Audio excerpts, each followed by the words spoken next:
오늘 주제로 돌아오겠습니다. 산업부의 블랙리스트 의혹은 여러분들이 더 잘 아시겠지만 그냥 비단 단순한 블랙리스트 의혹이 아닙니다. 예를 들어서 박근혜 정부 때 블랙리스트 의혹을 비판하면서 출범했던 문재인 정부가 자기들도 블랙리스트 하고 있네? 이런 차원의 비판의 목소리에 그치는 것이 아니라 사실은 이 블랙리스트가 가동됐던 상당한 목적이 탈원전, 대통령이 관심 있어야 하는 탈원전을 무리하게 밀어붙이기 위한 건 아니냐. 그런 과정에서 이런 블랙리스트까지 나온 거 아니냐라는 게 검찰의 의심입니다. 그리고 국민의힘의 의심이기도 합니다. 관련해서 당시 백운규 전 산업부 장관에 대해서 검찰이 다시 구속영장을 청구한 바도 있는데 이 산업부를 넘어서 윗선까지 연루된 건 아니냐라는 의혹도 나왔습니다. 현직 민주당 의원, 당시 청와대에 재직했던 인사도 검찰은 정조준하고 있습니다. 누굴까요? 박상영 민주당 의원. 당시 문재인 청와대 인사비서관실에 있었습니다. 산업부 산하 공공기관장 중 사퇴 대상자 관련 자료, 산업부 윗선에 전달했던 정황을 검찰이 포착했다라는 보도가 나왔습니다. 이후 리스트가 전달된 대상자들은 다 임기가 남아있지만 사퇴를 했다. 즉 블랙리스트를 청와대에서 산업부에 건넨 게 아니냐라는 의심을 검찰은 하고 있는 것 같습니다. 현재 수사 중이고 산업부 윗선, 즉 문재인 청와대 인사가 이번에 구체적으로 거론된 건 이번이 처음입니다. 문재인 청와대 인사 중 첫 수사 대상에 포함이 이로써 됐습니다.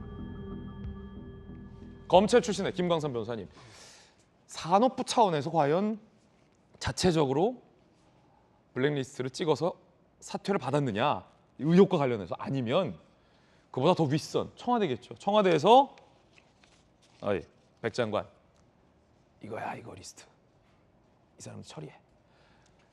상황이 전혀 다른 거예요. 국면이 전혀 다른 건데 검찰은 이렇게 의심하고 있는 겁니까? 검찰은 의심을 하고 있고 이제 거기에 따라 수사를 하고 있는 거예요. 백운규 의원은 청와대에 있었고 그때 당시. 그렇죠. 근데 백운규 의원, 백운규 박상혁 의원은, 네, 박상혁 의원 청와대에 있었죠. 예. 근데 이제 백운규 장관이 그 당시 장관이 이제 산잡으로 한 곳이 이제 산하기관이 꽤 많이 있어요. 다른 부서에 비해서. 그리고 그 부서 중에서 이제 특히 중요한 것은 문재인 정부가 추구했던 것이 탈원전 정책이거든요. 탈원전 정책과 관련해서는 이제 원자력이 있을 수 있지만 그 안에 이제 발전사 사장들이 있거든요. 그리고 발전사 사장들이 탈원전과 관련해서 어떤 태도를 취하느냐에 따라서 정책에 많은 영향을 미칠 수밖에 없거든요.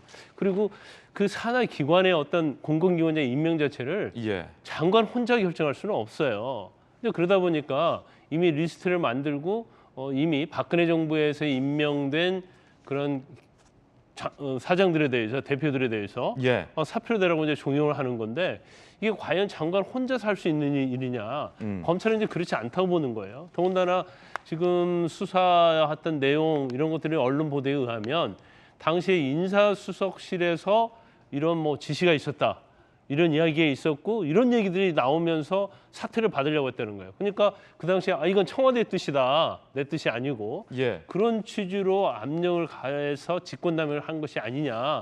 이제 검찰의 시각이죠. 그러다 보니까 당시에 인사비서관실에 근무했던 행정관, 지금 민주당의 박상희 의원이죠. 이제 박상희 의원 수사하는 거예요. 그런데 박상희 의원은 그 당시에 비서관실의 일개 행정관에 불과했어요. 그럼 행정관이 그걸 자의적으로 할 수 있는 건 아니에요. 그럼 수석의 지시가 있었을 가능성이 크고, 그럼 수석이 자기 마음대로 뭐 대통령이랄지 아니면 대통령 측근과 상의하지 않고 마음대로 어떤 기관장을 잘라내라, 그리고 어떤 기관장으로 대체를 해라. 그런 지시를 하기는 굉장히 어렵단 말이에요. 어렵죠. 그래서 이제 검찰은 일단 비서관실의 행정관을 지금 수사를 하고 있고, 그 다음에 이제 수석 비서관에 갈 가능성이 크죠. 그 다음에 수석 비서관이 과연 위에서 어떤 지시를 받았느냐, 이제 그런 부분까지 수사할 가능성이 크기 때문에 사실 이제 민주당 입장에서 보면 이걸 이제 정치 보복이다 이렇게 규정을 하고 굉장히 반발을 하고 있는 거고요. 하지만 이미 검찰에서 3년 9개월 동안 수사를 하다가 대선에서 정지를 시켰잖아요. 근데 이제 수사가 속도를 내고 있기 때문에 과연 이 산자부와 관련된 수사가 어느 선까지 갈지 그것은 이제 좀 더 지켜봐야 하는 거죠. 아시다시피 탈원전 의혹과 이 산업부의 블랙리스트 의혹은 맞물려 있습니다. 그 과정에서 청와대 윗선 의혹까지 지금 실명이 거론되고 검찰이 증거까지 확보했다라는 거고, 그게 지금 민주당 현역 박상혁 의원이라는 건데, 저희 동아일보 기자들과 이 의혹을 보도한 타사 기자들이 박상혁 의원의 해명을 듣기 위해 연락을 했지만 연락이 닿지 않고 있다라는 조간신문의 보도들까지 나오고 있습니다. 박상혁 의원의 해명이 나오면 저희가 보도를 해드릴 텐데요. 사퇴를 종용받았다는 산업부 인사들의 목소리도 직접 한번 들어보시죠. 사표를 내줬으면 좋겠다는데 중앙정부 담당 핵심 관련 국장에게 사표 좀 내라는데 안 낼 사람 어디 있어요. 정권 초기에 근무사직으로 해주라. 그건 안 된다는 거지. 자기네들 내보낸 것처럼 안 보이려면 의민직으로 처리할 수밖에 없지. 김영주 의원님, 지금 뭐 박상혁 의원의 해명은 안 나오고 있는데 동아일보 기자들의 연락을 지금 받지 않고 있다, 연락이 안 되고 있다라는 뉴스만 지금 나오고 있거든요. 이게 단순히 비단 뭐 대통령의 임기와 맞지 않은 사람들을 어떻게 할 거냐의 문제가 아니라 마치 울산 선거 개입 의혹 때처럼 청와대 인사가 탈원전을 밀어붙이기 위해서 임기가 남은 불편한 사람들을 잘라내라라고 종용한 것 아니냐라는 의혹에 대해서 지금 민주당 현역 의원까지 청와대 관계자까지 지금 이름이 나오고 있거든요. 어떻게 보십니까? 사실은 이제 검찰이 환경부 블랙리스트 사건을 일단락 지으면서 그와 연동해서 산자부 블랙리스트 사건을 수사하는 중에 사실 청와대와의 어떤 그 말하자면 수사가 중단된 상태였기 때문에 신미숙 그 균형인사비서관 넘어서 조윤옥 인사수석, 이분들이 원래는 환경부 블랙리스트 때부터 이렇게 조사 대상이었는데 산자부까지 이어진다고 보여지고, 그렇군요. 현재 사실은 박상혁 의원은 현직이 국회의원이라서 그렇지 상대적으로 그 당시로 보면 인사수석실 밑에서 일한 뭐 행정하는 아주 어떻게 보면 그 하이라키 상으로 보면 높은 직급은 아니란 말단 말이죠. 행정관이었다. 예. 그럼에도 불구하고 지금 이제 수사의 대상이 된다는 것은 넘어서 책임을 지으면 당시에 최이봉 말하는 산업정책비서관, 그리고 그 넘어서 누가 있겠습니까?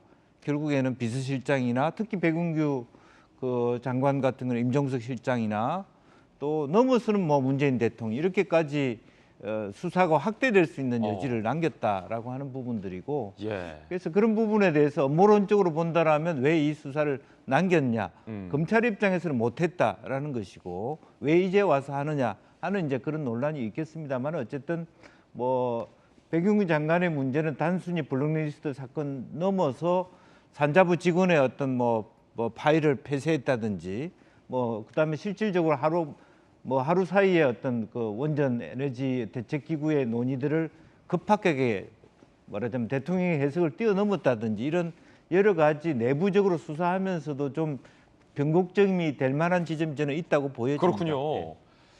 방금 굉장히 중요한 지적을 해주셨는데, 민주당과 국민의힘이 이 수사를 바라보는 시각은 정말로 하늘과 땅끝 차이입니다. 천지 차이입니다. 민주당에서는 보복 수사잖아 라고 반발하고 있고, 국민의힘에서는 아니 이게 어떻게 보복이냐, 자기들이 못하게 막았던 거 아니냐 라고 양쪽은 다른 이야기를 하고 있습니다. 여러분은 어떻게 생각하십니까? 직접 들어보시죠. 지난 2019년 당시 자유한국당이 해당 의혹을 고발했지만 검찰은 3년이 넘도록 움직이지 않았습니다. 대선이 끝나자마자 대대적인 압수수색과 함께 수사에 착수했습니다. 더불어민주당은 문재인 정부를 향한 보복 수사의 칼날을 온몸을 던져서라도 막을 것입니다. 적폐청산 그리도 좋아하던 민주당 아닙니까? 그만큼 친문 검사들의 패악질이 심각했다는 증거입니다. 수사기관은 거대 야당의 협박에 굴하지 말고 앞으로도 문재인 정부의 적폐청산 수사에 최선을 다해 주시기 바랍니다. 민주당에서는 정권 바뀌자마자 검찰이 보복 수사에 나섰다, 몸을 던져서 막겠다라고 반발을 하고 있고, 국민의힘에서는 적폐청산 좋아하시더니 적폐청산이 자기로 몰리니까 왜 반발하냐라고 비판하고 있습니다. 자, 전용기 의원님, 이거 보복 수사라고 보세요? 보복 수사일 가능성이 높다 이렇게 보고 있습니다. 왜냐하면 누구를 타겟을 하고 있는가가 점점 타고 올라가면 보이는 이런 전국을 보이고 있기 때문에 결국에는 지금 현직 의원인 박상희 의원을 타깃으로 하고 있고 그때 당시에 말단 행정 지원이라고 표현까지 했는데 그분을 통해서 다른 사람들을 수사하려고 하는 것이 아닌가 이런 의혹들이 있기 때문에 충분히 보복 수사에 뭐 생각을 할 수 있다. 저는 그렇게 보고 있습니다. 예, 전재 의원님. 그 보복 수사가 아니라 정상적인 수사죠. 그리고 그동안 이제 수사가 진행되지 않았던 것은 문재인 정부 검찰의 권력 수사 문제이기 때문이었다. 예, 그런 것이죠. 방금 신현영 지금 의원 말이 뭐 3년이 지나도록 수사하지 않았다고 좀 문제 제기를 하고 있는데 그런 권력 수사를 문개인 것이 바로 문재인 정부 시절에 친정부 검찰이 그렇게 한 것입니다. 그래서 이제서야 정상적인 수사를 지금 진행이 되는 것이죠. 예. 2019년 1월에 국민의힘 당시에 이제 자유한국당이 이런 그 산업부 블랙리스트, 그 남동 발전, 한국 남동 발전 등 8개의 이제 공공기관 장에게 사표를, 그러니까 임기가 남은 공공기관 장에게 사표 제출을 이제 강요를 했다. 그래서 이제 사표 제출이 실제로 이루어졌고요. 그래서 이 지금 이루어지고 있는 얘기를 보면 이것은 올 1월에 유죄가 확정된 환경부 블랙리스트랑 똑같은 판박이 구조입니다. 그래서 김은경 환경부 장관이 징역 2년의 실형이 확정이 됐고요. 신미숙 인사균형 비서관은 징역 1년에 집행유예 3년 그 유죄가 확정이 됐거든요. 그게 이제 올 1월이에요. 그런데 검찰이 지금까지 행태를 보면 2019년 1월에 이 고발이 이루어졌는데 예. 산자부에 대한 압수수색이 언제 이루어졌냐면 올 3월입니다.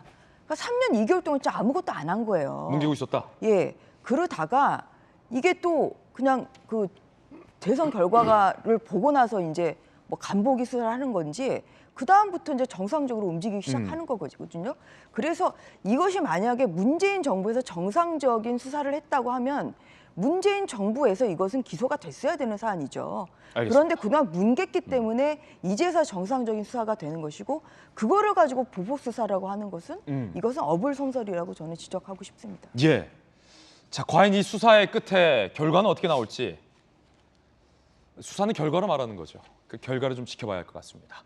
논란은 계속될 걸로 보입니다. 이번엔 저희가 준비한 다음 순서인데 오늘 뜨거운 소식들이 워낙 많아서 뜨거운 소식 3가지를 먼저 오늘은 여러분께 선보여야 할 것 같습니다.